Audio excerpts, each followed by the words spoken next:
Coming to you live from deep within an icy radioactive wasteland, we are the survivors of the social justice zombie apocalypse. The few, the brave, the bitchy. Once more wading into battle against the zombie hordes with Rantzerker number 32. Being rude to women is never okay. Jeez, don't you know any better? Come on. Like, it's not okay. It's not okay to make me feel bad. It's not okay. It's like being rude is the worst thing ever. And that doesn't totally show how privileged that I am, that someone being rude to me is like the worst thing ever. I just don't understand it. I don't understand, like, in the ad that I put up, right? I like, literally, I had a picture of Germaine Greer, like at age fucking 66 or 70 or whatever, dropping rose petals on a naked teenage boy. Yes. Yes.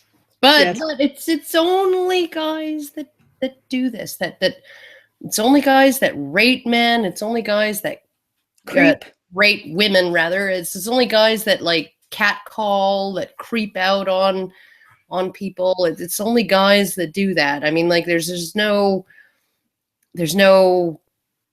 active / fan fiction communities populated by women making, freaking Captain Kirk and Spock make out. All right, no, that's tame. Their sexual fantasies, it's like Karen, that's tame. What you want to really get into is the Shota vor. That's where it's really at. Pedophilia plus cannibalism, and that is in the female id, and you can see it.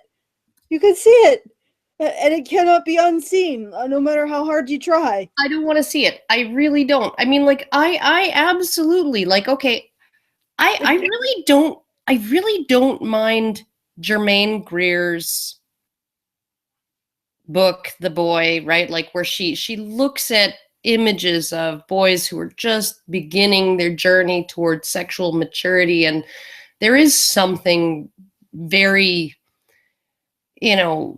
striking about that stage of life in a young man and all of that. I mean, like, you're not gonna, like, seduce one, but I mean, appreciating a young man in that stage of life, his body, his emerging sexuality, all of that stuff, no problem with that whatsoever.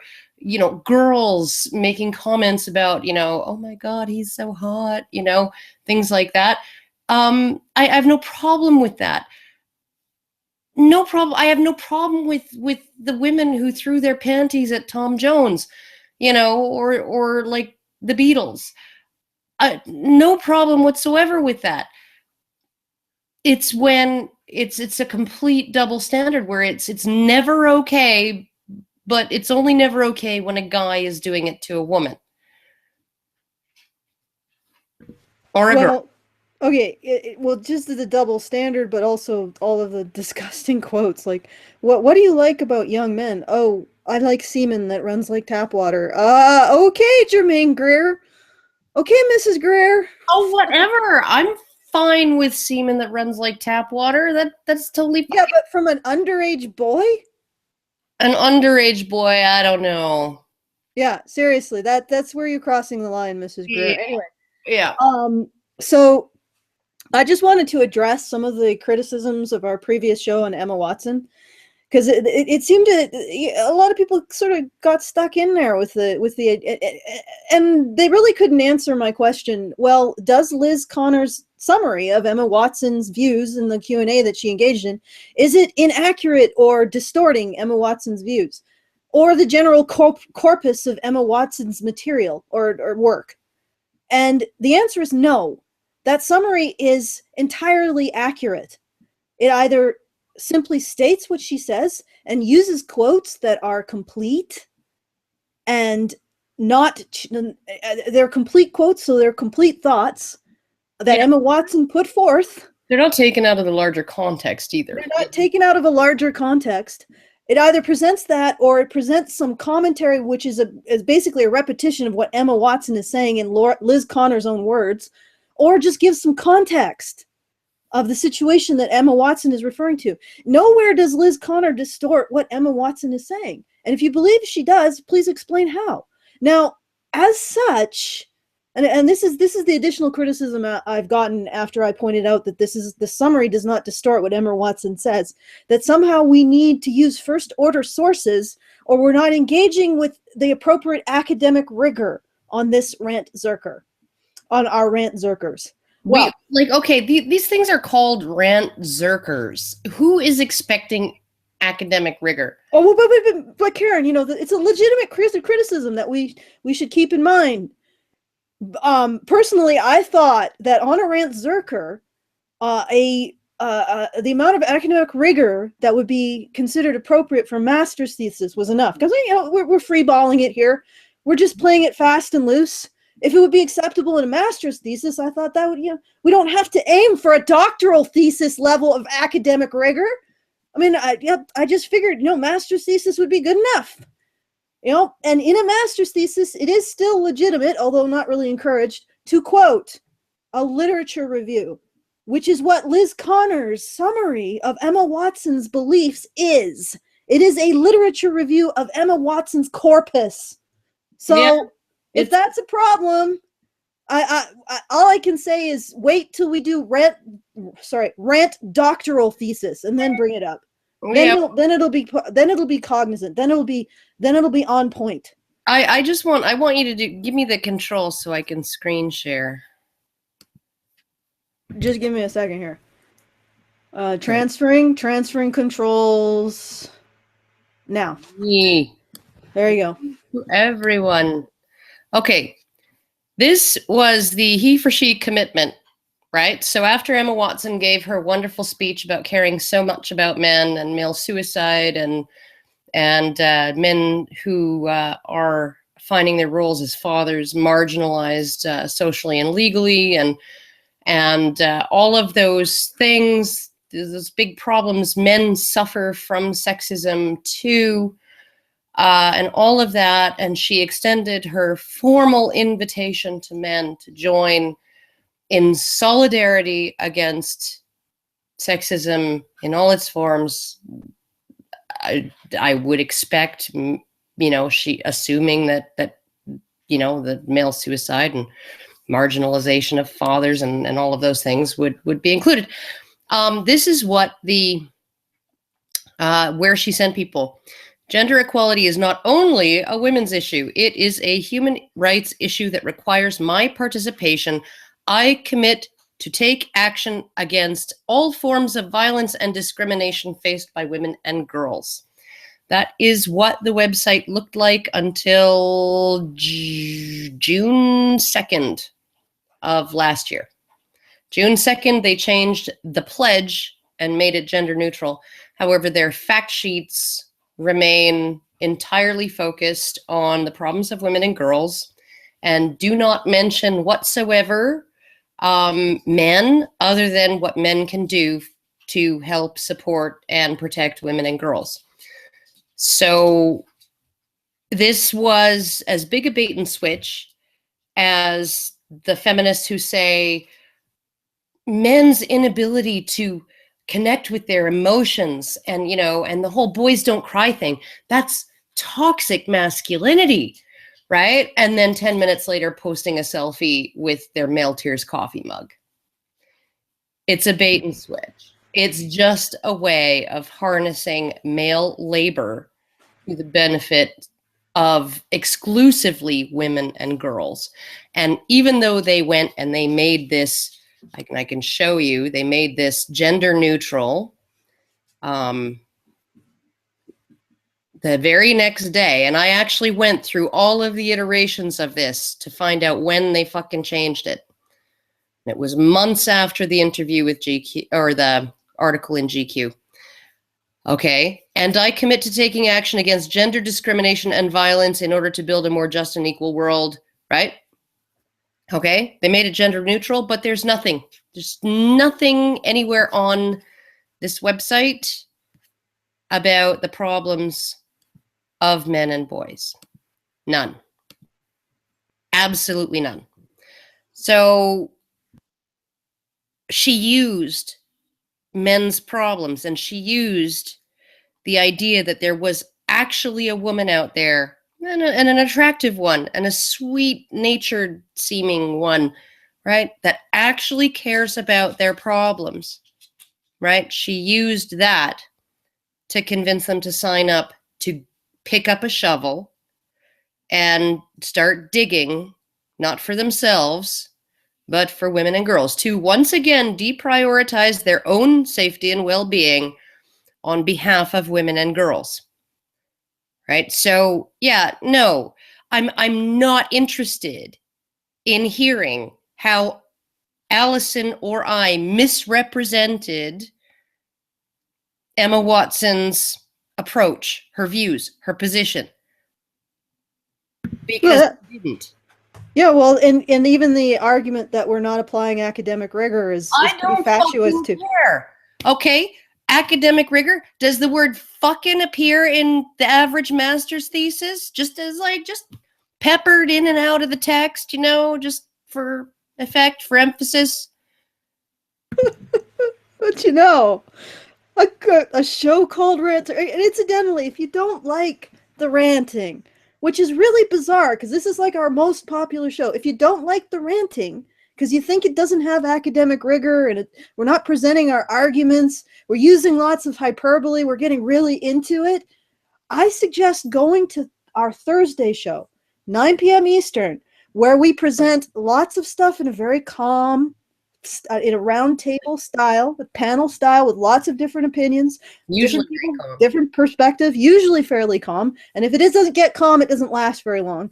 And sometimes we get a little feisty with each other, but it's usually a very well presented, very well thought out. People have actually gone to the effort of writing things out, their thoughts out, and their arguments out. So if you don't like this style, this is sort of, we're a lot more emotional. We let our hair down. We get pissed because this stuff does piss us off. If you don't like that style, then I recommend going to the Thursday show, 9 p.m. Eastern, right here, and watching that. Yeah, or just watch something else, or read some Roy Baumeister or something, whatever. Find something that appeals to you. But just because we do these very, very informal, off the cuff, right? And 99% of the time, when we're doing a Rantzerker on a video or a piece of media, right? We haven't looked at it prior to the live stream. We have not, watched it multiple times and picked it apart and written out a script and and searched out sources to defend. No, we just have the argument in the media that we've chosen, and then our response to it. If you want, we can make these Rantzerkers 10 hours long, and 80% of it will be absolute silence while we look up sources and stuff. It'll just be clacking of our keyboards, right? Because there's no way to do this with academic rigor in a live stream. Yeah. So this is the format, and like I said, well, we don't want to point them to Baumeister because the complaint is that we don't, but we do things that are much more rigorous, much more carefully considered. I've done a lot of stuff on my channel. Yes. In that vein. And I am perfectly capable of doing things with academic rigor. But here and now, this is about understanding the passion and being okay with expressing anger at people who are being assholes. These people are being assholes. Emma Watson is being a fucking asshole. Using somebody's pain to turn around and then say, oh yeah, men have issues, but you should pick up a shovel for women and girls. Forget about your issues. Forget about them for now, because once the women and girls issues, and this seems to be intrinsic to the feminist mindset, the smash the patriarchy mindset, is that once all of women's issues have been addressed, right, by smashing the patriarchy, men's issues will magically disappear, because all of men's issues, all of women's issues, they're caused by the patriarchy. So if we smash the patriarchy, right, like just like if we like got rid of white supremacy, you know, during slavery, but we didn't actually address the idea of slavery, just of the fact that whites are in power, right? And whites are the slave owners and blacks are the slaves. If we only address that, then magically when we genocide all the whites, or like get them out of the picture somehow, you know, disempower them, whatever, right? That the blacks won't still be enslaved by some other group or some other system, right? Because we've just, like, it's a completely bogus argument. It's a bogus argument that because patriarchy causes discrimination against both men and women, that you cannot have a system where, you know, patriarchy is gone and that there would be any sexism whatsoever, right? Like that. Well, it's a non sequitur. Okay, presuming their assumption right that patriarchy benefits men, it's not just men in charge, is that it also benefits men. Assuming, then how would removing patriarchy in any way address the issues that men face? Yeah, I mean, can't they just straighten out their rhetoric? Like, just get this to a state where you can follow it logically? Yeah, where there's some coherence. It's just, you know, because, yeah, if we remove a system that benefits men, that would benefit men. That's bizarre. Yeah. Yeah. You know, I mean, like, you literally have to go into it kind of realizing that on some level they understand that patriarchy doesn't benefit men, at least not in the uniform way that they believe or that they say it does. And that is the only possible explanation for their idea that removing a system that expressly benefits men will actually benefit men. I just wonder if there's any other situation throughout history in which one group declared, you know, if you just benefit us, it'll benefit you. Well, actually, that's the whole basis of capitalism and free markets. But, you know, if you benefit me, I'll benefit you. Tit for tat. No, not if you benefit me, I'll benefit you. Karen, if you benefit me, that will benefit you. No, yeah. Okay. Yeah. Yeah, that's a tougher one. You're right. Well, shit. I'll have to think about that, if there's any sort of social or economic relationship where that is the case. I mean, like, other than kinship, right? You help out your brother, it helps your genes get passed on because you share genes with them.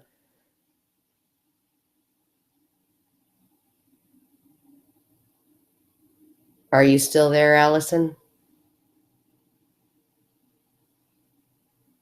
Alison?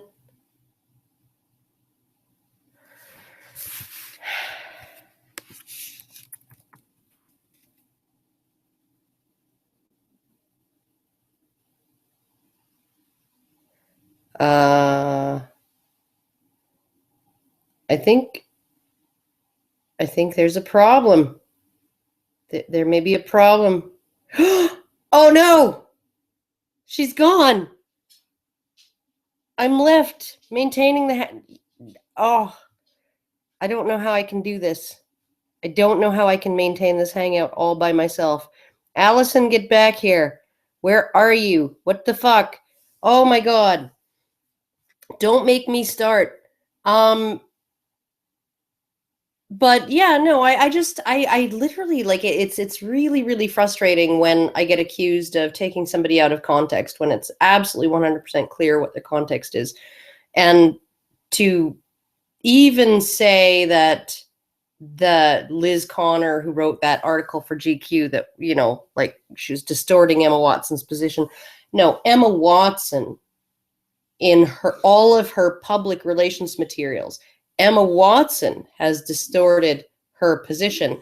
If her position is indeed one that supports HeForShe, an initiative of UN Women that focuses entirely on the problems of women and girls and recruits young men, in particular, to pledge their service to support and help those women and girls. And it really reminds me of that moment in that panel discussion I did in New Hampshire with Naomi Wolf, where she said, and this is why we're taking a gender neutral approach. There's this wonderful, wonderful charity in, you know, in, I don't know where the fuck, you know, bumfuck, wherever, called Man Up, that teaches men new and healthy ways of, you know, being masculine, of masculine identity, you know, that involve not being violent against women and children.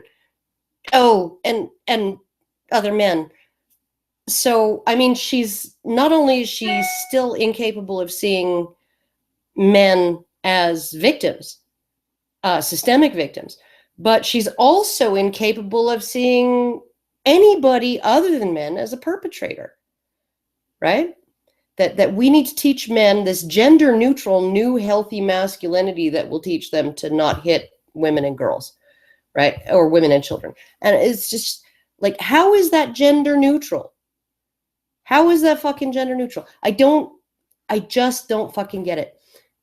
But this is how they think and this is how they feel. And when we call them on it, we end up, you know, taking some flack for, I don't know, not being charitable enough or whatever. Oh, there's Alison. What the back? Fucking motherfucking hell. How did you do? I actually don't have the fucking, I can't actually end this broadcast anymore, apparently. I've lost the broadcast button. I don't have it. I had an absolutely critical failure. Like, a total freaking system meltdown. It said, apparently I lost memory to my applications or some shit, and then it just was like, yep, nothing's working. And now I don't even have the freaking broadcast button. Oh, great. All right. Where are we at? Well, I was just ranting about how HeForShe seems to be very closely related to that wonderful gender neutral program that Naomi Wolf was talking about in my panel discussion with her, called Man Up, that teaches men new healthy ways of masculinity, and teaches them not to be violent against women and children, ... Oh, and other men. And but of course, women are never taught anything about their responsibilities towards men. Okay, I'm gonna have to try to get. I'm gonna go back into the void and try to get the button back. So just continue to rant on Naomi Wolf. I don't have a. Well, she called you a rape apologist. That could be interesting. Oh my God, yeah, she called me a rape apologist. I actually was on Psychology Today. A recent article there discussing a specific study, the one that said 1 in 3 college men would have intention to rape a woman, and they would rape a woman if they thought they could get away with it. Nobody would know. And which was one of the most bogus studies that you can ever fucking come across. It was absolutely egregiously irresponsible in the conclusions that it drew. Oh, thank fuck!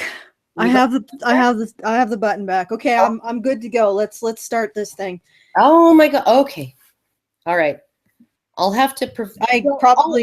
I'll link the stupid Psychology Today article in the low bar of the ad for this Rantzerker, and you guys can all go check the commentary out. Excellent. I'm glad you got some business done while I was gone. Okay, so we're gonna look at the first stupid Itsneverokay fucking bullshit. Oh my fucking God. All right, here we go. I mean, and these are like, this is a 10-second fucking clip, and 4 seconds of it is like the call 1-800 blah blah blah. Right, so here we go. We're gonna rate your body out loud as you walk by. If it's not okay to say, it's never okay to do. Okay, that's all there is to it. Okay, what the fuck does that even mean? Is Well, it supposed to be some sort of cone? Like some sort of statement that's supposed to inspire and, enlightenment, because it's because it does sound crass when you say we're going to totally rate your body, while you're verbally, while you're walking by. It does sound a little bit crass, but everybody fucking does it.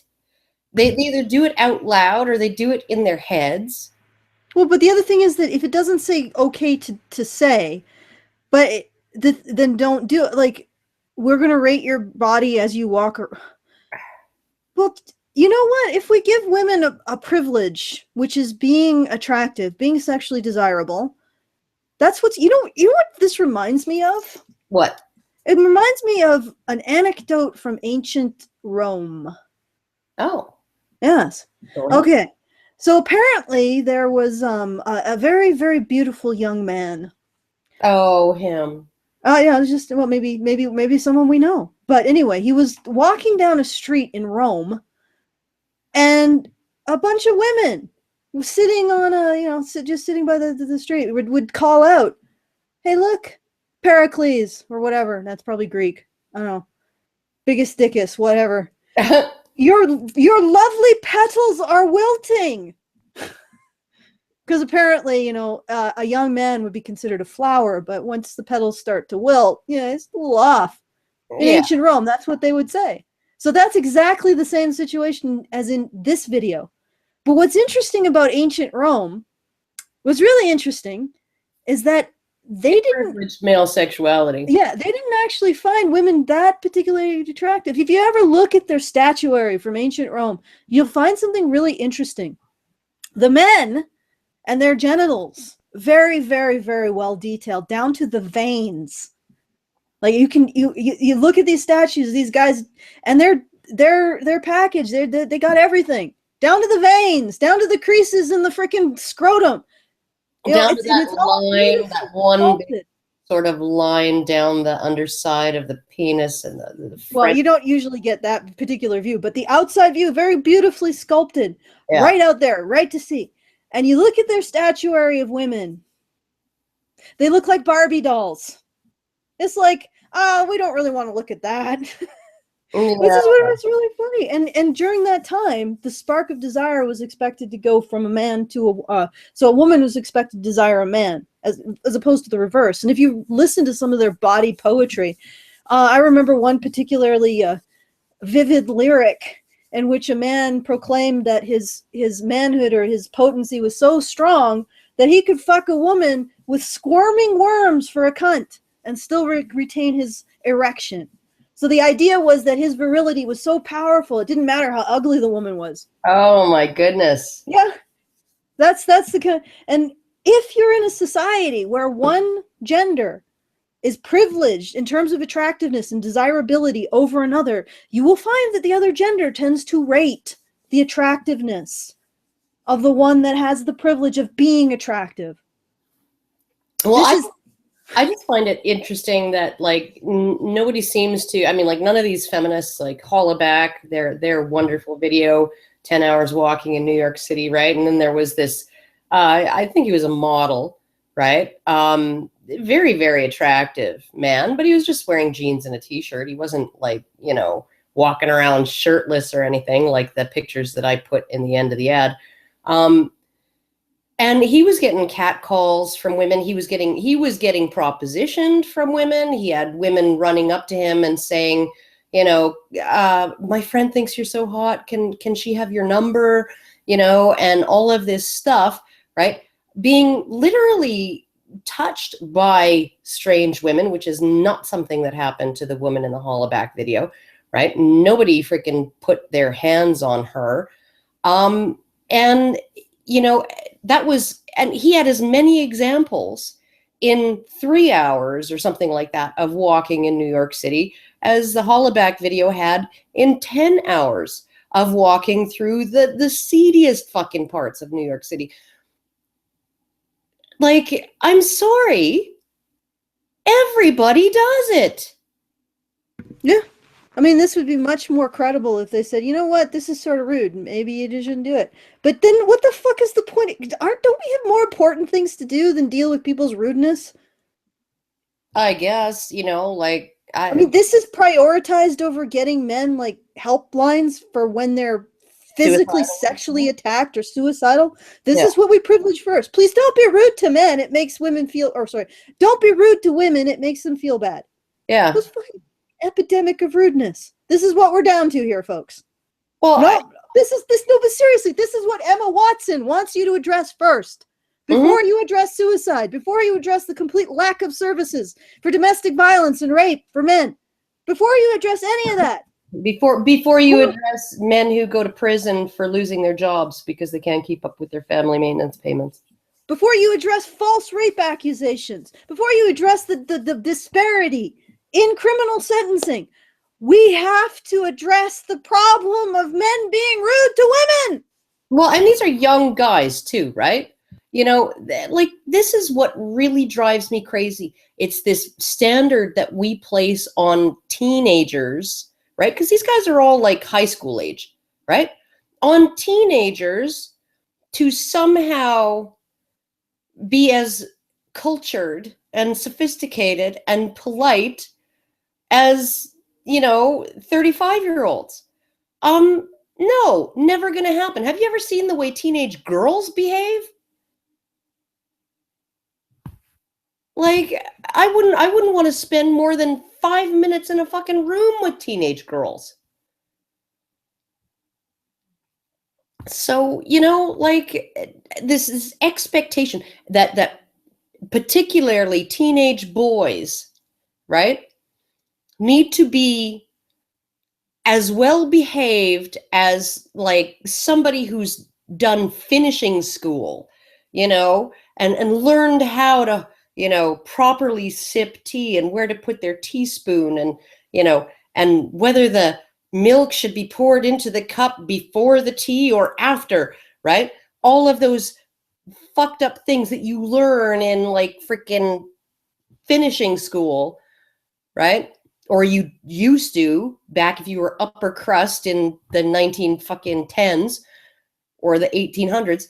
Yeah, this is what we expect of boys. We expect a standard of behavior from our teenage boys that is not reflected in any expectation whatsoever in our teenage girls. Nope, no expectations, none. You know, any expectation that we place on them is deemed to be sexist. Shall we get to the other PSA? Oh, fuck. God. Click, click, click, click. It's a good thing these fucking things are short, because God damn it. Oh my God. I'm gonna... fuck you, Skype. Okay, I'm gonna close that one. It is never okay. Hi, I'm going to discuss your skanky outfit with all our coworkers. Yes, you are. You know why? Because you learned that in high school when nobody was willing to tell you it was, you know, cunty. That's why. Because they were too busy focusing on the boys who were saying, oh, nice ass. Who cares? You're going to be a rude cunt. Big Right? deal. Let's move on. Okay. So, no, but here's the thing. Those guys sitting on that bench, oh, nice ass. Right? They're showing appreciation for this skanky outfit. They're like, I approve of this skanky outfit. Also, the ass is a 10 out of 10. Right? So as crude as it is, as crude as it might be, it's going to be a compliment if, you know, or at least part of the time is going to be a compliment. This, no matter how hot the woman is, this woman is going to rip her to shreds among the other women in the office. Oh, yeah. And also, what constitutes the skankiness of the outfit? That it is You know, this is what's funny is that if you know, they put on an outfit for the appreciation of men. If men appreciate it, they're bastards. Like, Yeah, no, but women won't appreciate it either way. yeah, they won't. Like, They'll just there is no, you know, like there is this sort of. Do you remember that episode of Seinfeld where like Jerry gets that suede jacket, right? And he paid like like an insane amount of money for it, and then George says something along the lines of, I just need to say, and I'm speaking as someone with a unblemished record of staunch heterosexuality, but you look amazing in that, right? Mm-hmm. Okay. And yet it seems like unless you're a close friend of a woman who dresses and looks really good, right? Among women, it's just like all they want to do is rip her down, right? Oh my God, she's dressed like such a slut. I mean, there was even an article, I forget where, but it was the academic article was the phenomenon was called bitchiness, right? But it was about the particular form of slut shaming that women engage in. And they said that essentially they tried to think of another way to put it, but in the end, it was, you know, bitchy. That was the most petty. Yeah, petty, bitchy, like just cunty. I guarantee if you had this woman, if there's two friends that she had, or acquaintances or frenemies or whatever the hell they call them, in the office, and one was fat and the other one was skinny and had a really, really beautiful body, and they both wore basically the same outfit and basically the same amount of skin showing, she would say behind the slender one's back, "Oh, she's such a slut. It's just such a skanky outfit." But she would say to the fat one's face, "Oh, you'd really," I don't know, probably something bitchy as well. Like, I'm glad you have the confidence to wear such an outfit. Oh, Alison, that's not bitchy. That's just a compliment. But it's like, the thing is that it is really not about the outfit. It's about a woman appearing more attractive than you and not being so petty that you just cannot accept that is okay. Mm-hmm. There are women who are more attractive than you. Live with it. Let it go. Just let it go. But in this case, I always wanted to point out something.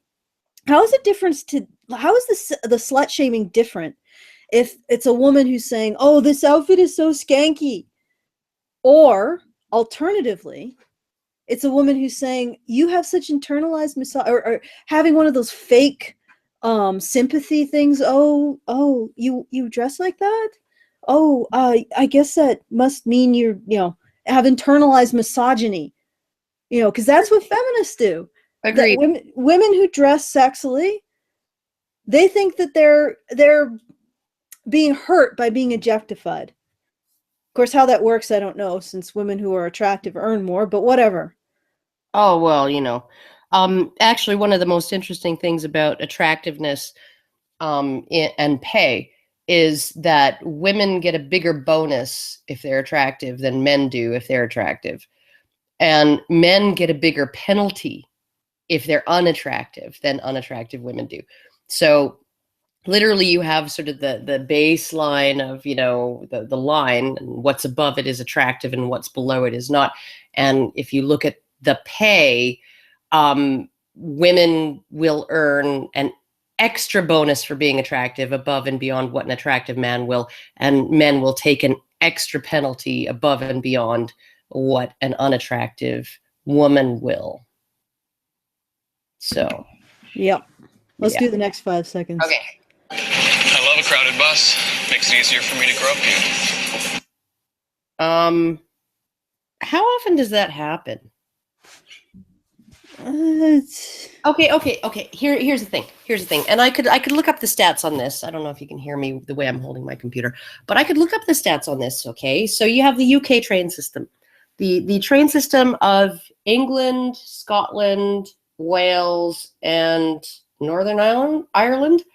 Okay, so like the entire UK, okay, has even just the tube in London, right? Just the subway system in London has something like 1.25 billion passenger trips per year. Okay, so 1.25 billion trips on the subway. And they had a massive spike in gropings, and not just gropings, but in total, gropings, people exposing themselves, sexual harassment, you know, any kind of sexual something that made a woman feel uncomfortable enough that she reported it.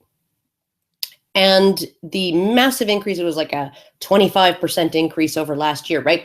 It amounted to like 1,700 incidents reported over the entirety of the UK train system. Okay, so the entirety, when the tube in London alone does 1.25 billion passenger trips per year, there were 1,700 or so incidents of sexual harassment or misconduct reported by women on the entire UK train system. So how big is this problem here? How big is, like, because even if you just assume that they all happened on London's tube, you would be looking at a 0.000046, right, risk per 100,000 people. Like, I think I got 0.0000136. there you go. There you go.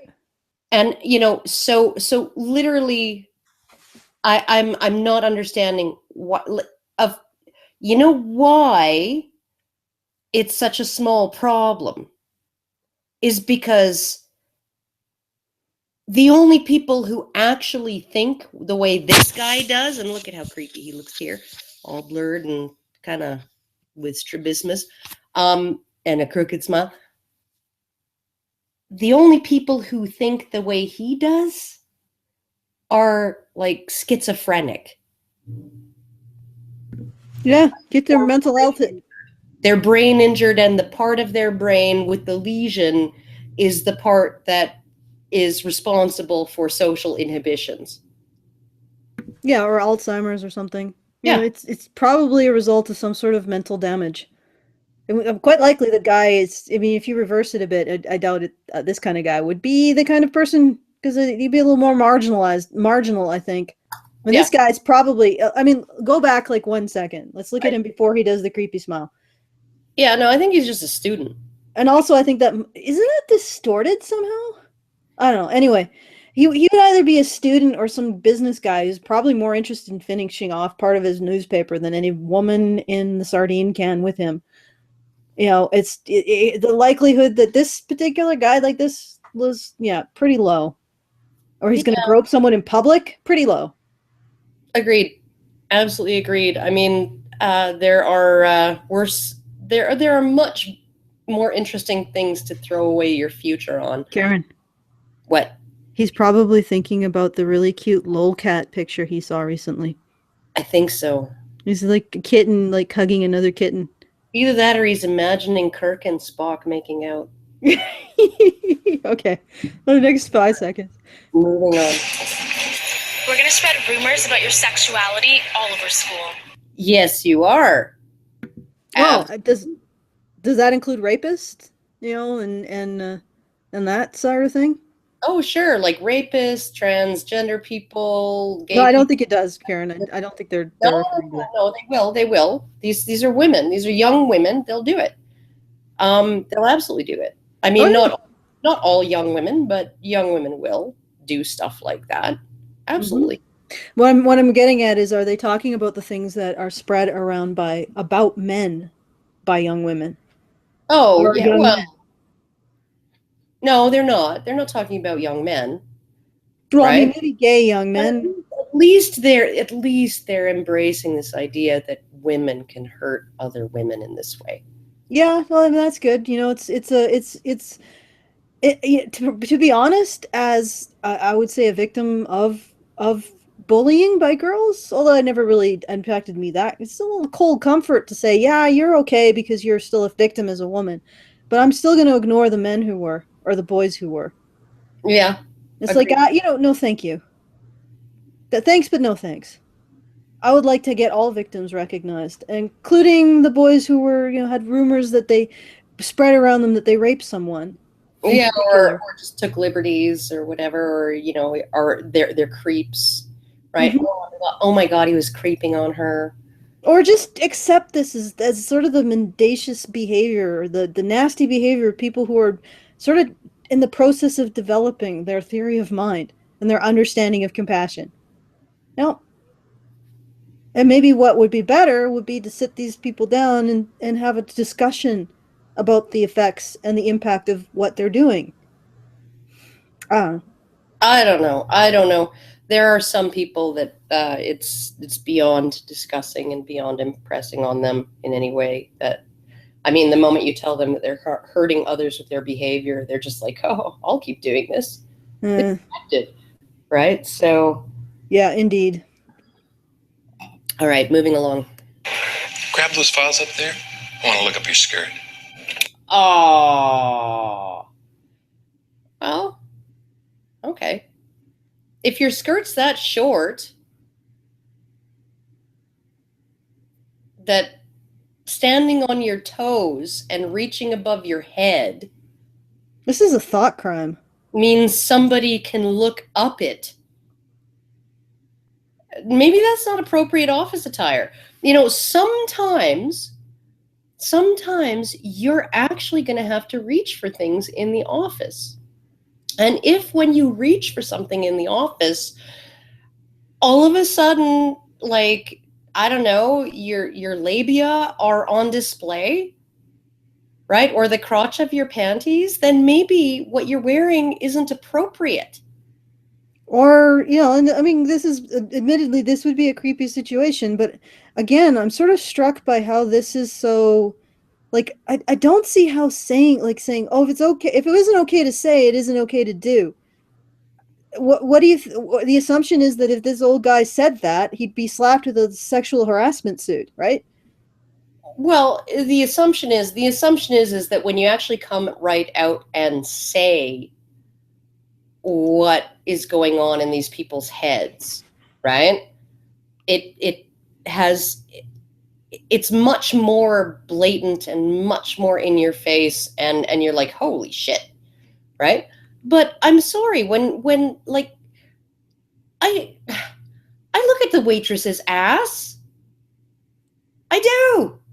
Sue me. Yeah, I try not to look at people too much. You can get weird, but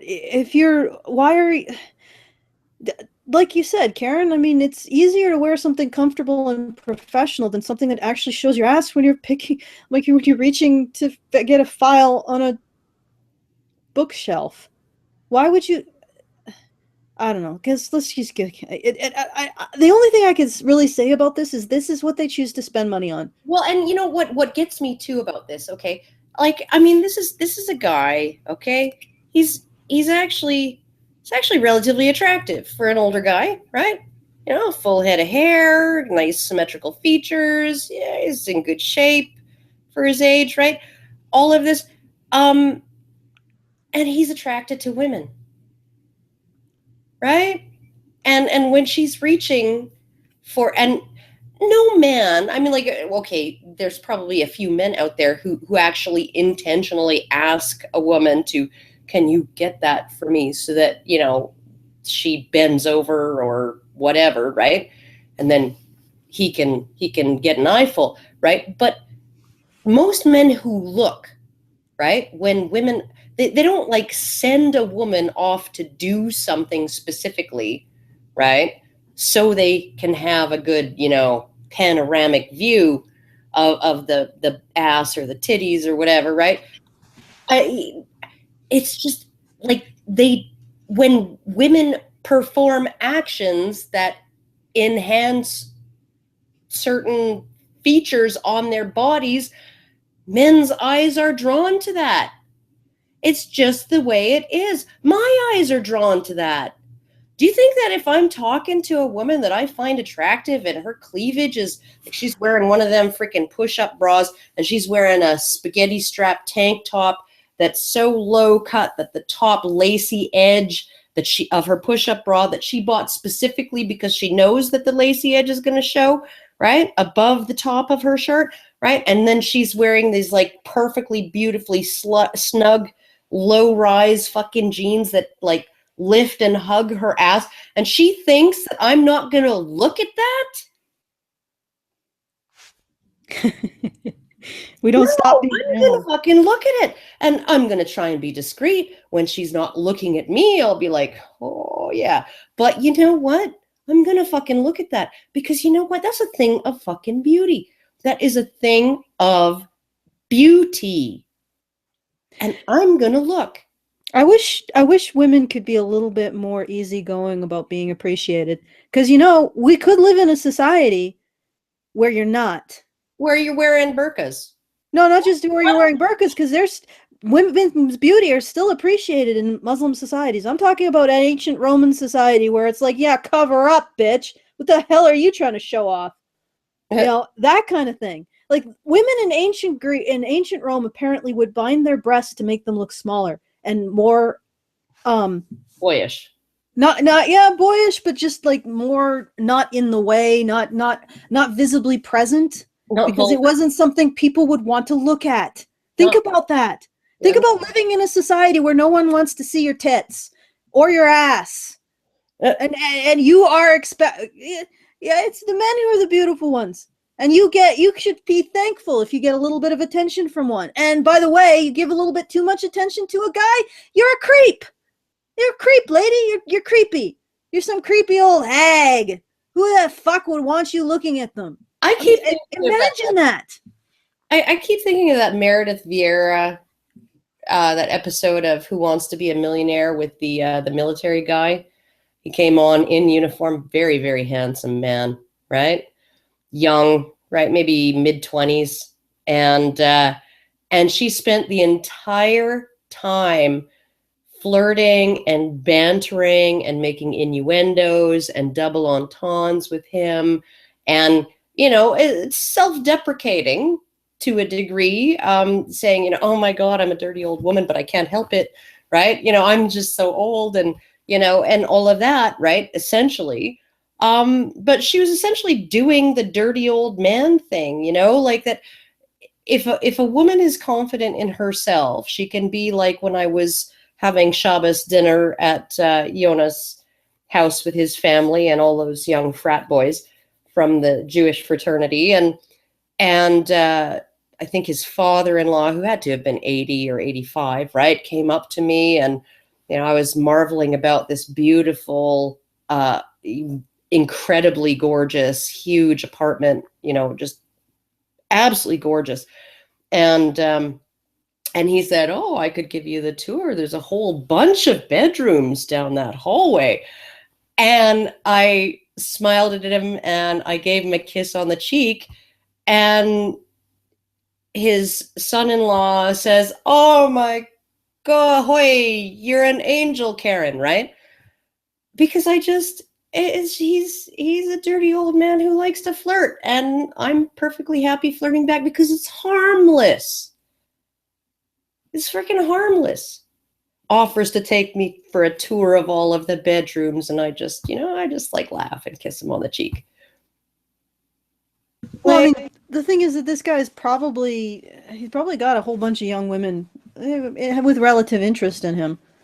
Oh yeah. It's like, so I'm afraid that I imagine that if she really does have a skirt that it might be a signal. Yeah, just maybe. Yeah, so I mean, aside from that, all I can say is this is meaningless. Like, these issues are meaningless. Let's get down to actually dealing with men's issues, because these ones are meaningless. Ladies, your issues are meaningless. You're not a victim. Like, essentially all this one is it's not okay to look at a woman. Yeah. It's not okay to look at a woman's body when she's not looking. Mm-hmm. Okay, let's. It's that part of the night where you repay me for dinner. Okay. Okay. No. Okay, yeah. Well, okay, $60. We're square up. Bye. Yeah. If you got a dinner from him and you didn't pay, well, then pay your fucking tab. Pay your tab. What's the problem here? Well, no, I mean, like, this is his attitude, right? This is the thing. I would be pissed off if someone I got a dinner and they didn't pay their half. No, but this is the attitude is that he paid for dinner, therefore he's entitled to sex. Well, but this seems like such an incredibly easy solution. If he says, now it's time for me to pay you back for dinner, or you to pay me back for dinner, then give him the fucking money for dinner. Well, he's not going to say that. He's just going to take what he wants. Well, how is he going to take what he wants? Like, I don't understand. Well, they're talking about the take you to small claims court. They're talking about the underlying attitude regarding date rape, where the guy is like, well, I freaking bought her dinner, so she owes me, right? Well, and therefore it's just. But that's not the attitude. Isn't what's going to result in the rape. Going to the house of a male or female who wants to rape you is what's going to result in rape. So why are we implicating the attitude here? Okay, well, we should implicate both. I mean, like, I can't see this attitude as like prevalent, like pervasive, that, he bought you dinner, now you need to spread your legs. I don't think that has ever been an attitude that's pervasive. And I mean, like, the custom of a man sharing food, right, which is the sort of the basis of the custom of the man picking up the check, but sharing his food, right? It was never okay, now you owe me sex, right? It was something, and you can go all the way back to when we were like freaking the equivalent of like chimpanzees or baboons or whatever, because you can see them doing this shit too, right? It is the male that initially invests by sharing food, by being helpful with the female's kids, by giving her extra social grooming, by being extra affectionate, right? By showing that he has things to offer her other than dominance. Okay? Other than being the alpha. He has things to offer her, and then she tends to be willing to offer him sex in order to continue that investment, to keep him coming back and to keep him continuing to invest. This is how it works in baboons, in macaques, in chimpanzees, all of these consortships that occur, right, among these primates that are fairly similar to what we would have been like 6 million years ago, right? It's not, I gave you food, now you owe me. It's always been, oh, he gave me food. Do I want him to give me food tomorrow? Oh, what could possibly keep him coming back, right? And so the ritual, the courting ritual of the man sharing his food is, I'm a good provider. That's what it is. I am a good provider. Okay, can I have just enough food to share with you? Yeah, but none of this means that the attitude causes rape. That's my problem. Right. That's exactly right. It's not. The attitude is, because the attitude is not what he's saying here. I mean, that attitude may exist in a very, very small percentage of individuals. And often it exists in women too. They just don't they see it backwards, right? The guy, the woman is likely to say when she gets disillusioned or disappointed by a man, I can't believe I had sex with him, and now I feel cheated, and and I feel like he was taking advantage of me. Right? Okay. The man is more likely to say, I can't believe I spent all that money on her. Now I feel cheated and she took advantage of me. Okay, I'm just going to point something out here. If this individual was going to rape a woman, he would do it regardless if he had paid dinner for her or not, because that was his objective. Therefore, an attitude that a woman owes you for something for dinner is not the causal factor. It's whether or not this man is a rapist. Period. That's the causal factor on whether or not a woman will be raped. So why are we implicating the attitude that has nothing to do with it? Yeah, someone expecting something from you is slightly rude, but it doesn't amount to a damn thing until they're the type of person that doesn't take no for an answer. Well, and let's look at that woman. Oh God, how many years ago was it? 2 or 3, right? She went on a dating website, and she just went on first dates, nothing but first dates, and saved thousands and thousands of dollars on dinners. She literally used it as a way to get free, expensive meals at high-end restaurants.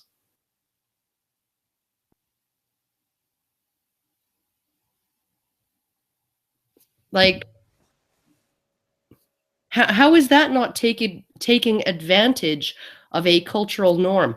How is that not taking advantage of men who are interested in a relationship, and she's just interested in some fucking foie gras? Yeah, well, who knows what the next line out of his mouth was? What was his line again? Put it back. It's that time of the evening where you pay me back for dinner. Yeah, well, if you want it, baby, should have put a ring on it. That's his next line. Put a ring on it. If you want it, baby, put a ring on it. There you go. That's his next line. Buy my vagina. That's all that is. Purchase exclusive access. No. That's what I'm saying. Is what he's gonna say. Is yeah. Now you pay me back for getting you dinner and providing for you. You now you have to marry me. Yeah, no, he's not going to say that, because that is the attitude of the person in the superior bargaining position. Okay. And well, he's not in the superior bargaining position. If he was in the superior bargaining position, he wouldn't be a rapist. Well, he's not a rapist. He's just a guy who thinks that food equals some possibility of sex. There you go. Which can be rude, and it can be extremely presumptuous. If he's not actually asking for the money back for the meal, it's sort of presumptuous to assume, I've paid for this meal, now I have sex. Mm-hmm. In fact, it's not even presumptuous. It's a little weird too. It's like, yeah. So now I'm going to engage in some pleasurable after supper activity with you, which is mutually pleasurable, but somehow I think I have to pay for it. But whatever. Yeah. Let's assume that he's just sort of a presumptuous person. As long as when you say no, he says, okay, you're an ungrateful bitch, and then walks off, he's not a rapist.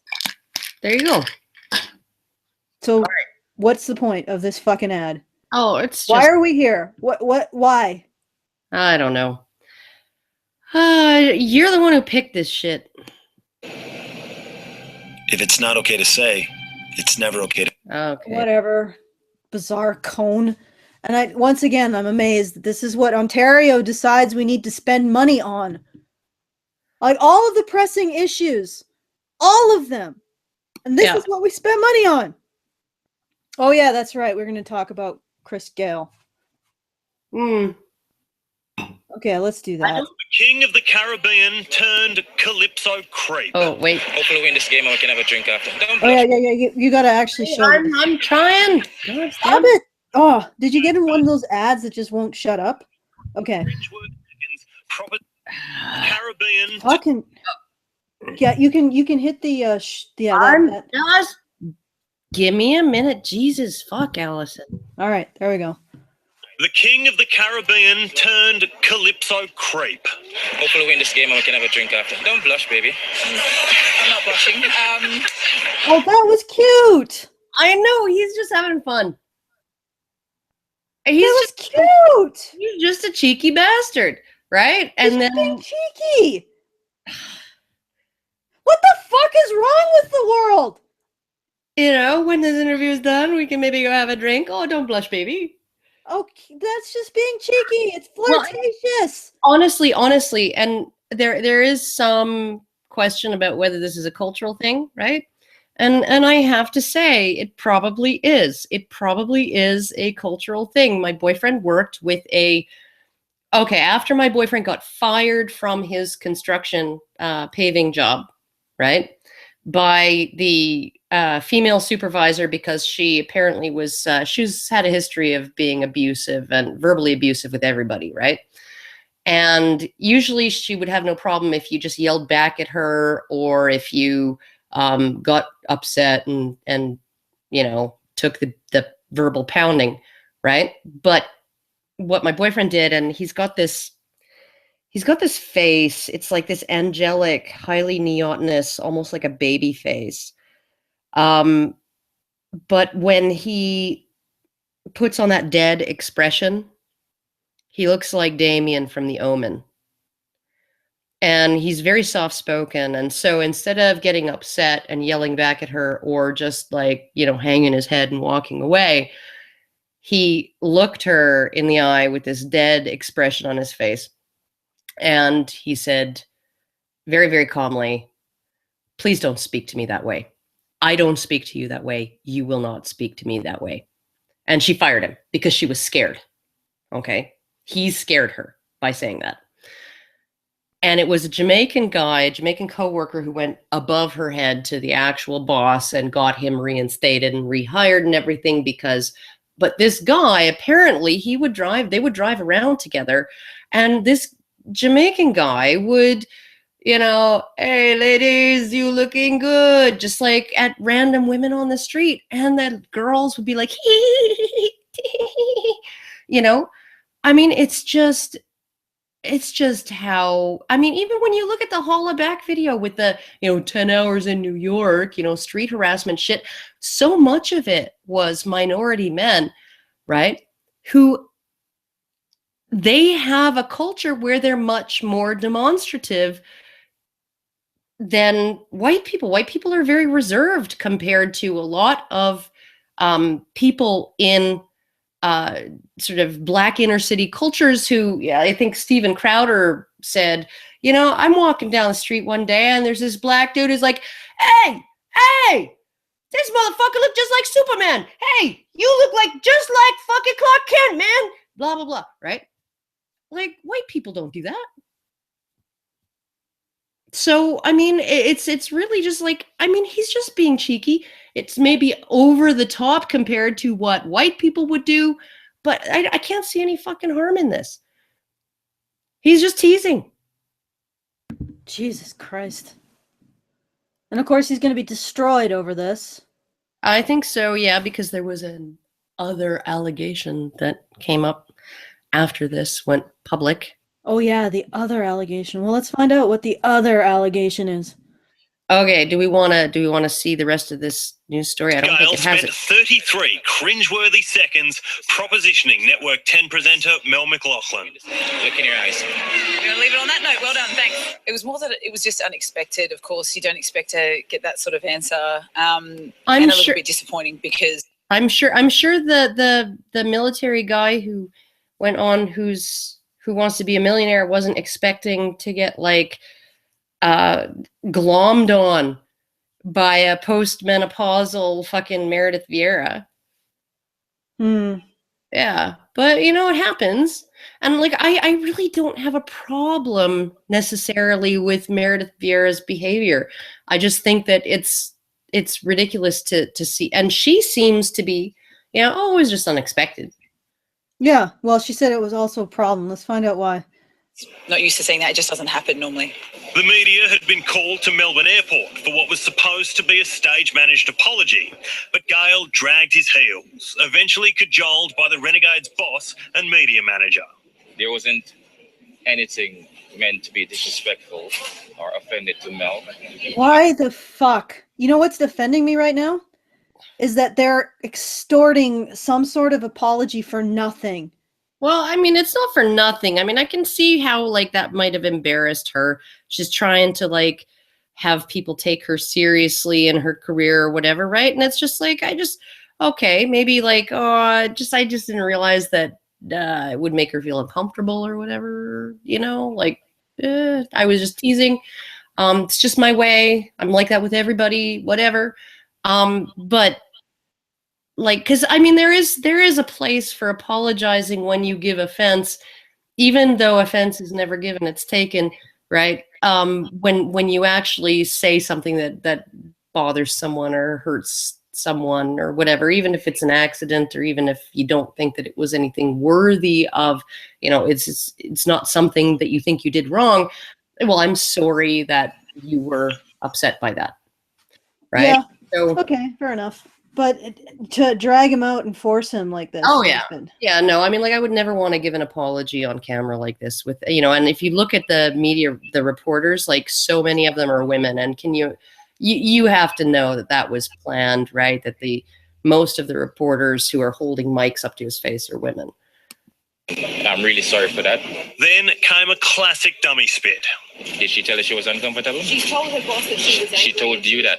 She didn't tell me, but she told her boss that she was uncomfortable. Have a good day. She just said, what is this dummy spit? She just said in your own fucking news shit. Yeah. Like your long string of shit that you're trying to shove down our throats. She just said it was unexpected. Yeah, and it was uncomfortable? Well, and that she didn't tell, and there is no footage of her saying that it was uncomfortable for her, right? Just that it was unexpected, and you know, I like it was a little weird because it was unexpected. But also, like, even if it was uncomfortable, Jesus fucking Christ, God forbid we make women uncomfortable. I know. Like, God forbid we tell women, you know, suck it up. If you want to do anything interesting in your life, it's going to be uncomfortable. Yeah. That I don't really want to be the subject of such conversations. I like just going about my business and doing my job, but definitely a good thing that people are talking. And, you know, we want equality. We always want equality. And I've always... Okay, so do you want equality with that soldier who was on Who Wants to Be a Millionaire? I mean, he was just there to be on a game show. I mean, he was just there to, like, be on a game show. He wasn't there to be hit on. He wasn't there to be hit on by the supposedly professional host of the game show. Well, and the other thing is that what the fuck does this have to do with equality? It doesn't have anything to do with equality because women do it too. Yeah, it doesn't. And also, I mean, the only thing I can think of where there's any kind of equality angle is women in sports broadcasting, right? Wanting to be taken as seriously as the men in sports broadcasting, but they're going about it the wrong way, right? I mean, there's a line between like allowing yourself to be like totally disrespected and being able to play along with the banter. Do you think these guys talk to each other any differently in the locker room than they talk to female report? Like, I mean, no, they don't, because there's a lot of homoeroticism in these events too. Oh, and but it's even disregarding the homoerotic elements and stuff like that.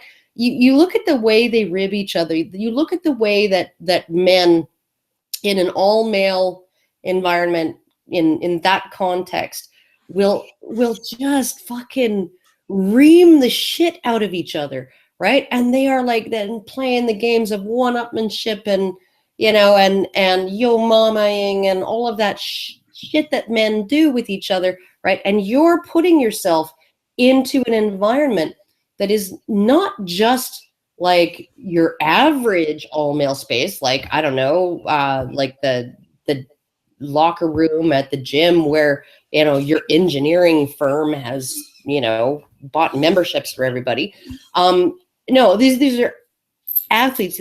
These are highly masculine men who snap each other with fucking towels and give each other all kinds of freaking grief and talk shit to each other all the time, right? And you're coming in there and you're saying, I'm above all of that. And in order to be respected, you can't treat me with the same casual banter and the same casual ribbing and teasing that you treat each other. You have to treat me as a superior. Okay. Can I point something else out? She just said that she didn't want to be part of this conversation necessarily. So who is violating whose consent? The media that's making her, forcing her into the role of victim, or the guy who just had like 30 seconds of an uncomfortable situation that she now has to, if it was deeply uncomfortable, she's reliving it through all of this bullshit. Now, really, I personally would find it more violating to be held up as a victim in this instance. Especially of 30 seconds of maybe some uncomfortable chuckling. It's like a fucking 30 seconds. All right. Well, there you go. He said something uncomfortable. He made an uncomfortable pass at her. Or not even uncomfortable, an unexpected pass at her, and some uncomfortable chuckling ensued. What? In my career, I felt nothing but respect. Will Chris Gayle be mic'd up from here on in? Probably not, because I've sort of lost a bit of confidence in knowing what he's going to say, in all honesty. Gayle has some form in this area. You guys head to Perth next. Good luck. You're coming to Perth? I won't be there, sorry. Sarah Jones will be there for that one. You'll have to take care of her. Look after Sarah for sure, definitely. Predictably. What?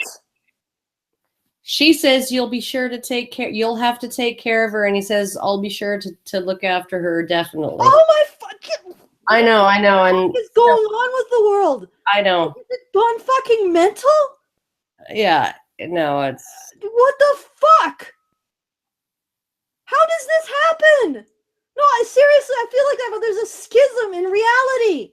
Yeah, I know the way that conversation, the turn that conversation took, that was entirely his fault, even though he was held by the hand and led there by the female reporter. Yeah, and what the fuck? What kind of sinister thing are we supposed to read into it? He asked her if she's going to an event. She said, "No, we're going with some other reporter's going to be there. You'll have to take care of her." And he's like, "Yeah, sure, I'll take care of her. I'll take very good care of her." What? Like, seriously, what? Yep. What are you trying to paint here? It shows a pattern of behavior, Alison. It doesn't show shit. He didn't put up his hands and go, whoa, whoa, whoa, whoa, whoa. What do you mean by take care of here, lady? Are you calling me a rapist? That would get it fucked too, you know. In which case he would be accused of like, oh my God, methinks he doth protest too much. What the fuck is this shit? Must be a rapist. Look, you know what? I'm not even going to question anymore the people who put this shit on. They probably get something out of it. Who watches this shit and then just is like, oh yeah, pattern of behavior here. Totally. Who watches this shit and comes to the conclusions that these people are trying to push out? Like who? You know, who is their audience? Lobotomized lemmings? I have the feeling that this guy is a guy who, you know, as far as his personality goes, likes to push boundaries. He likes to tease. He likes to be cheeky. He likes to do all of those things, right? And they're always, and it's considered charming right up until the point where you make the wrong person uncomfortable and there's video footage of it. Or people decide to take offense on behalf of that person, right? And I'm sorry, but like, I kind of like this guy. I like the fact that his apology was half-assed, and then he was like, "Yeah, okay, we're done here." I like that because, you know, like, if there's going to be a boundary, right? Or if there are going to be boundaries socially, there needs to be a boundary for men and what they're expected to tolerate and how much they're expected to humble themselves when they put their foot across a line, right? There's got to be a boundary to the amount of humiliation and the amount of punishment we can lob onto the, just like freaking throw on these guys for 33 seconds of their fucking life, right? That was awkward. Well, no, there should be no limit. No limit whatsoever. Okay, absolutely not. Throw them in the incinerator. Yeah, into the ovens with Media you. was split. Andrew Flintoff labelled Gayle a bit of a chop, while Piers Morgan withered at the outrage flooding the internet. Look, it could be a cultural thing, but it's unacceptable here in Australia. And Piers Morgan, most hated man on Twitter. The most hated man on Twitter. In fact, when Pew Research did a analysis of abusive tweets, they put him in the celebrity category rather than the journalist category, because if they had put him in the journalist category, he would have been responsible for 40% of the abusive tweets sent to journalists or something like that. He would have completely skewed the results for journalists.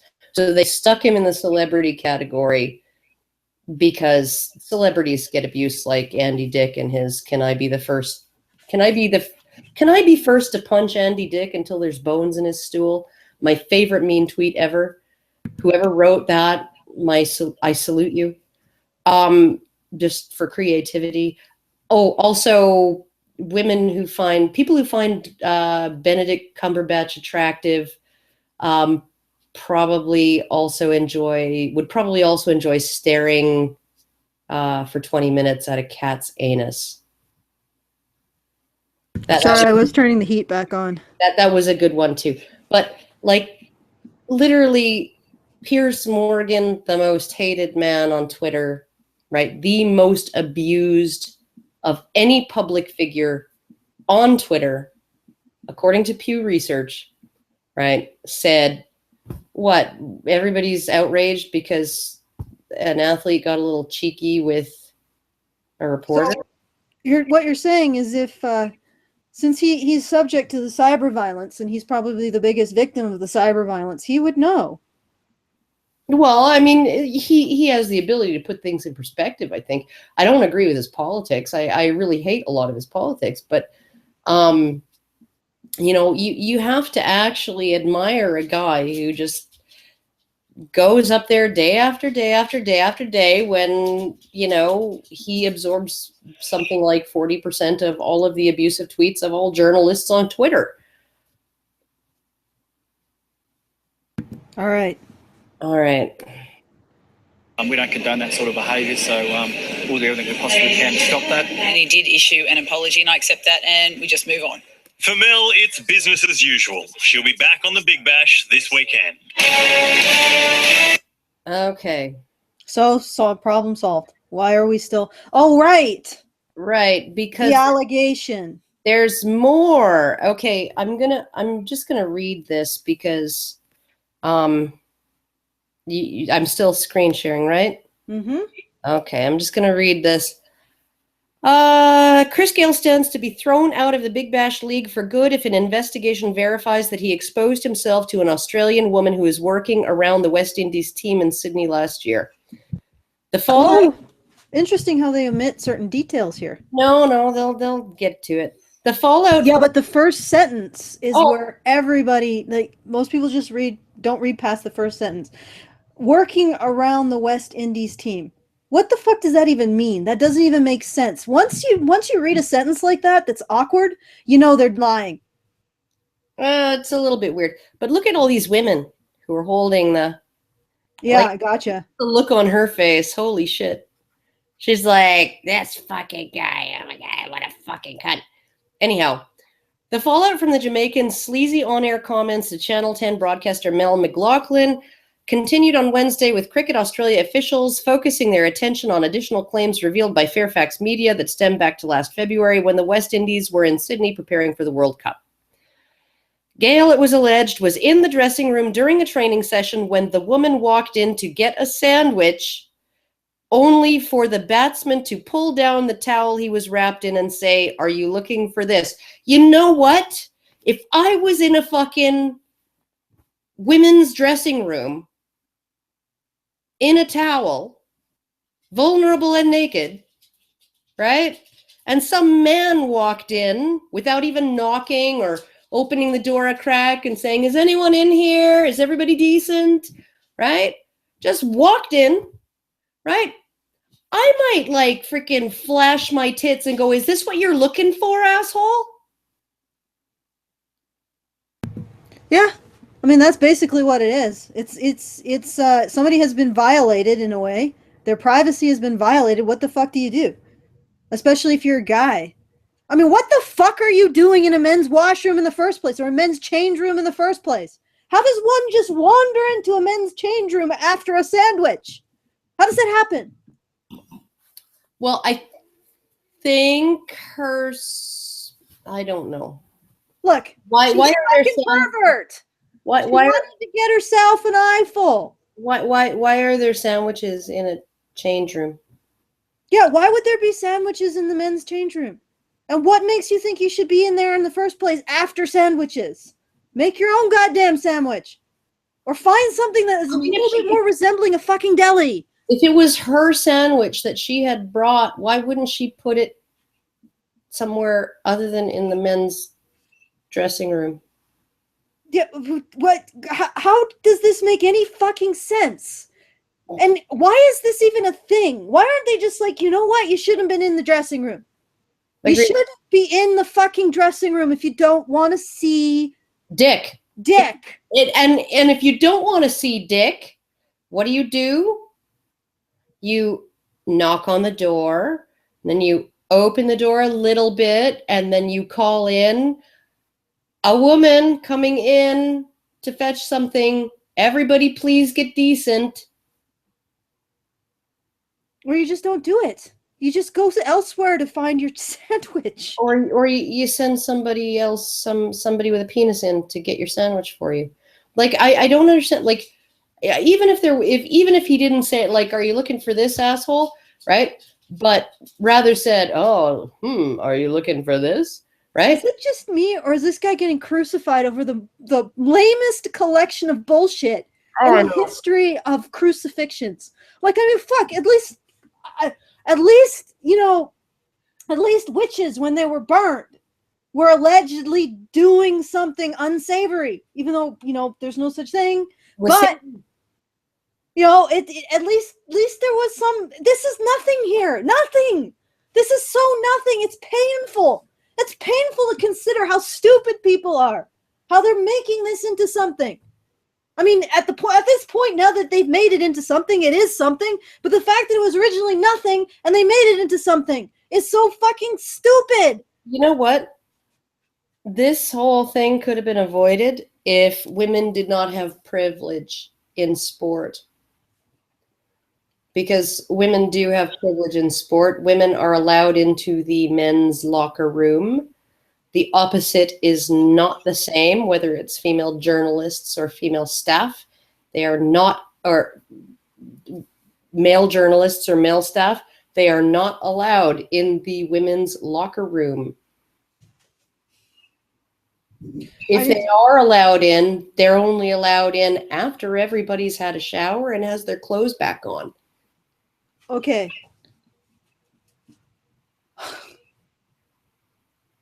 What? So literally you have women enjoying the privilege of being able to barge in on naked men anytime they feel like doing it, and then also having the privilege of being offended by the sight of a man's genitals in a locker room. And what the most lame excuse ever. Yeah, we are going to totally, like let's imagine this all reversed. A man walks into the changing room of, I don't know, women's soccer or some shit. And looking for a sandwich. Well, I guess that makes a little more sense. And a woman drops her towel and says, "Oh, are you looking for this?" And everybody laughs. Maybe it's a way of dispelling the discomfort. Yeah, kind of. And are you telling me that we would then turn around and say, "Lady, You have indecently exposed yourself to that man. Oh yeah, you pervert. You should be fired from the soccer team. You should be fired from the soccer team for having done that. No, not in a million fucking years. This is not equality. No. Equality would be, you know what? Get the fuck over it. You went into a men's locker room. You shouldn't have been in there in the first place. I don't know what logic, what weird harebrained logic made you think they were going to find a sandwich in there. You shouldn't have been in there. The fact that even if he did do this, he made a cheeky joke out of it, is not worth his job. In no universe is any of this shit a problem. This man has done nothing except show that the rest of this society is insane. Yeah, it's like, it really does show that, like, women are increasingly in the position of being untouchables. That they, well, not untouchables in the sense of too dirty to touch, but too clean for any of the dirty plebs to touch. You know, Holy of Holies or some shit. Yeah. Okay, so the ICC, the International Cricket Council, has said that they're not going to investigate this. There's nothing for them to investigate unless somebody actually files a formal complaint with them about it. The West Indies Cricket Board hasn't confirmed that they're going to open investigation on it. And they haven't even confirmed that claims that this had been reported to the board itself formally. Gayle was fined he was merely fined. There's anger behind the scenes among other officials that Gayle was merely fined $10,000 by the Renegades for disrespecting McLaughlin and not suspended. There's a belief among some senior figures that an opportunity to make a firm statement was missed, given the BBL's positioning as a key driver of female participation and engagement. Why? Why do you need a key driver of that? Why can't women just participate and engage? And there's frustration conveyed to Fairfax Media that CA did not step in with a more severe penalty. However, the makeup of their code of behavior is such that the most likely outcome of charging him with a breach would have simply been a reprimand. So he's been fined $10,000 that by the code of his own organization would have earned him nothing more than a reprimand. So this is retarded. And I'm getting really fucking tired of people moralizing, people who would reduce women down to victims, which is what has been done in this instance. This woman has been reduced down to a victim. But that's okay. But seeing women as a sexual being is bad. Yeah. Reducing her down to a victim. Okay, let's do that. Let's do that shit till the fucking earth disintegrates into a fucking ember. But no, we can't actually see women as sexual beings. That's bad. Like, for fucking hypocrisy. And that's empowerment of women. You know, the whole thing just, how can anybody be so insecure about themselves? Just, you know, like, literally, if I walked in on a couple, you know, and I've had to, like, you know, check the bathrooms where I worked and stuff like that. If I walked in on a guy and his dick was out and he went, are you looking for this? I'd just laugh and go, I'm so sorry. And I'd leave. And I'd be like, oh my God, you know, because, I called before I walked in, but he had his earbuds on or something like that. Right. And didn't answer. And so I just, you know, and actually, one of the hostesses walked in on my boyfriend when he was taking a leak with his earbuds on, and she stuck her head in. She goes, is anybody in here? And he didn't hear her, right? And so she's like, she just walks in. She's like, oh my God, I just saw your boyfriend's dick. And I'm like, don't worry about it. He's not going to mind. And, you know. Okay. You know, don't be embarrassed. It's an honest mistake. Someone in the chat is saying, don't go Senk to me or something. How did you say his name? Cenk? Yank? Cenk. Cenk. It's like, you know what? If Cenk was reading something equivalently dumb as this, I would give him the opportunity to go full Cenk, because it's dumb. The problem with what he does, what he gets upset about, is that it's bullshit. He gets upset about a woman contradicting him, and then he starts screaming, "Make me a sandwich." I'm not doing that. I'm getting upset about something that is rationally and logically insane. Well, it's not insane. It's perfectly in keeping with the human condition. Well, it's maybe perfectly in keeping with the human condition, but it's an irrationality. It's irrational. It's illogical. It's not logical, but, well, it's logical on some levels, but not on a in the moment level at all. It's only logical on the level of, okay, if we go by the emotions that, we developed 500,000 years ago, then it's perfectly logical. It's perfectly logical for us to feel these ways about these things. Not logical now. No, it's not logical now, but it's perfectly logical that we still have those emotions because, it takes thousands of generations to actually change the genetic makeup of a species. Well, fuck, whatever. I must be the freak, the mutant. There you go. This just pisses me the fuck off. And you know what, Alison? You know what? You have no kids, so. Yeah, that's true. You didn't pass on your genes. Oh, are you? Is this a?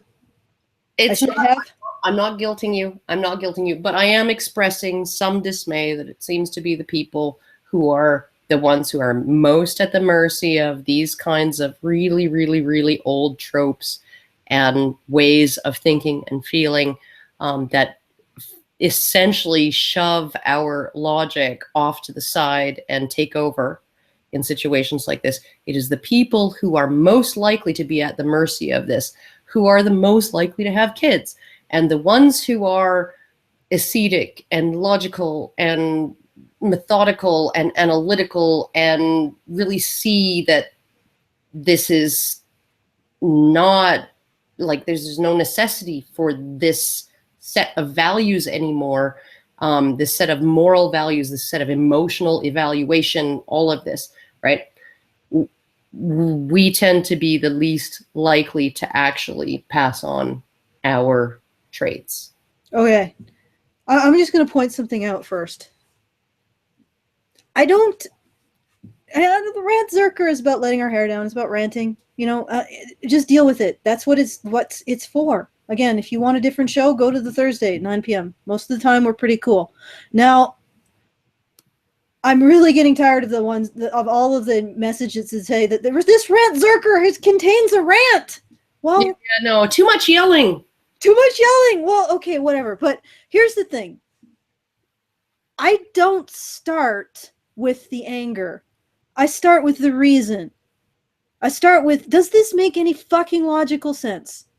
No. Well, are people actually trying to create some sort of legal system or inflict this illogic on other people? Yes. Then the rage starts. So you start with the logical analysis of the situation.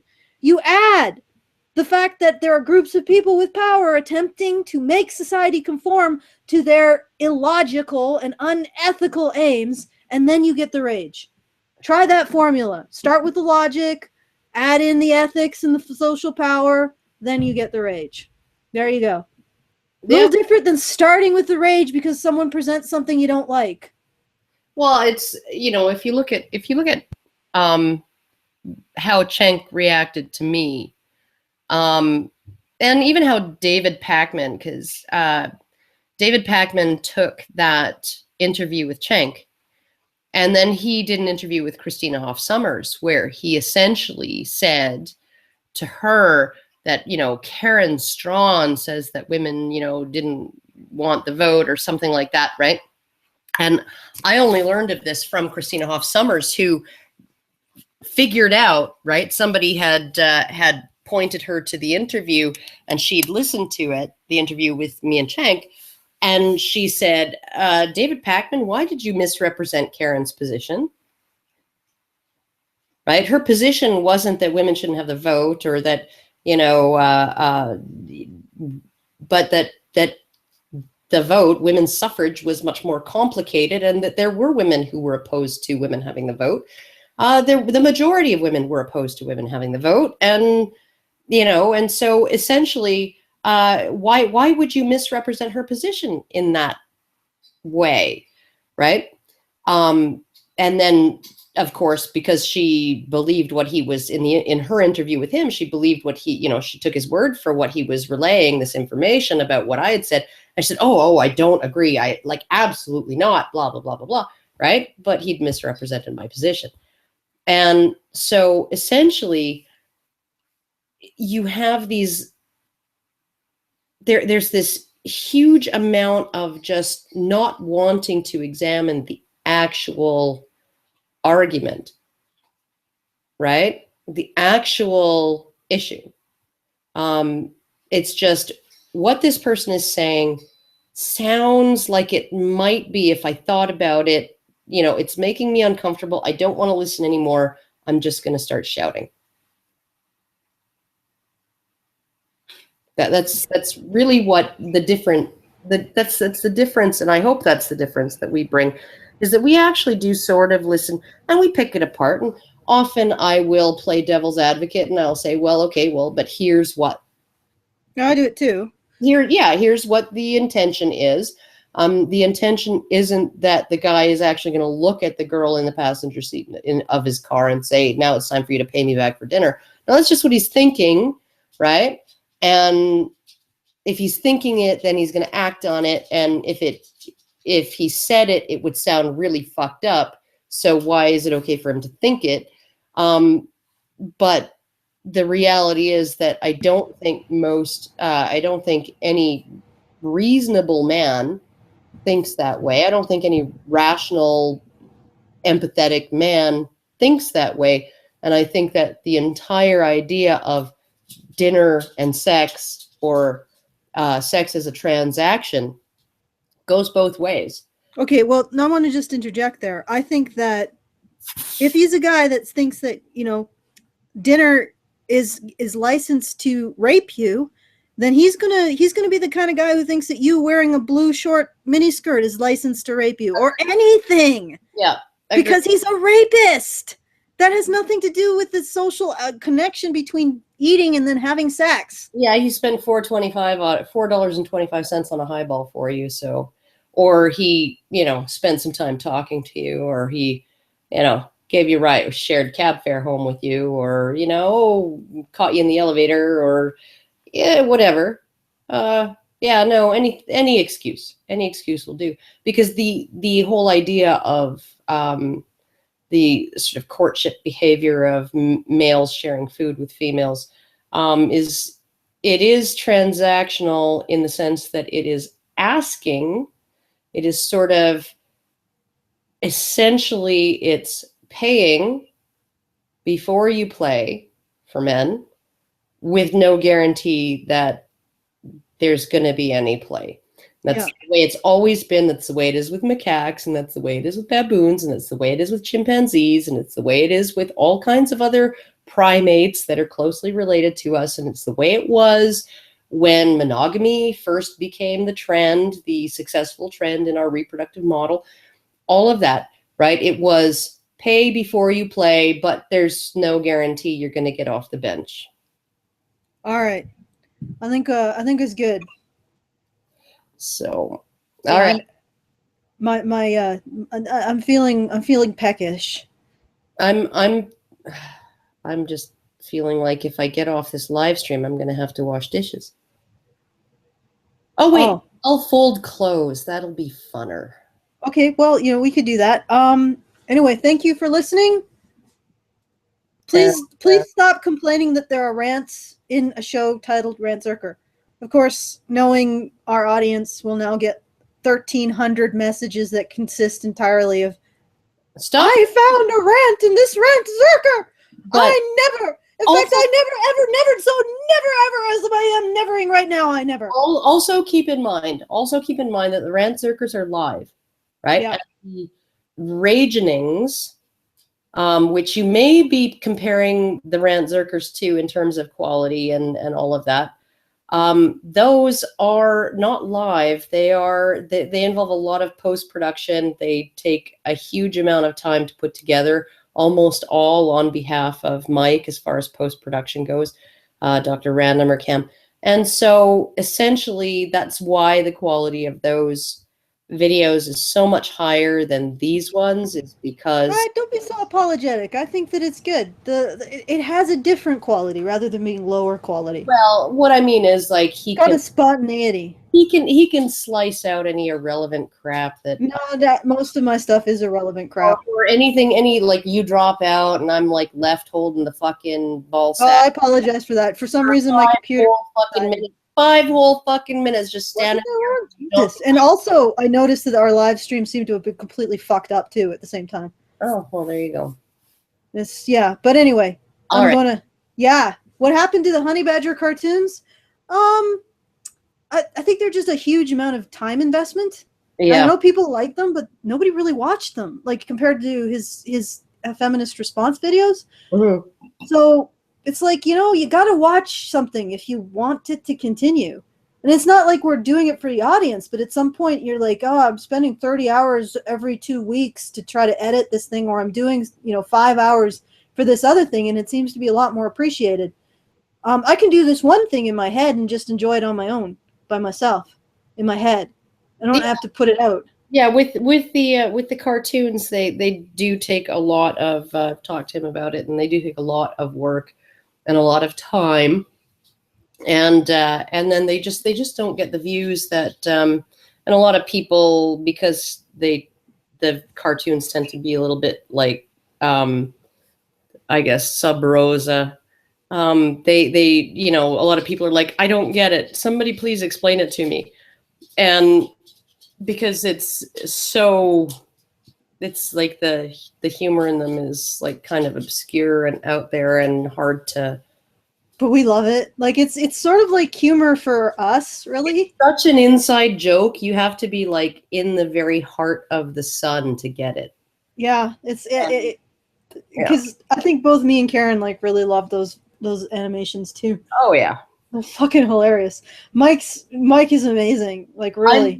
I loved the one with the chicken. You're a coward. You're a coward. You're a coward. You're a coward. You're a chicken. You're a Oh god. Yeah. Yeah, well, maybe I can convince Mike to do some more, or can figure out a different kind of pipeline for taking his scripts and putting them into something in an animatory thing. Yeah. But yeah, that's something to consider. Anyway, thank you for the message, person who made that message and sent it through. Excellent. I think, I think, you know what? I think we're done here. I think we're done here. Been less than 2 hours. What the fuck? I know, it's a little scary. Dog, fucking mind your toenails.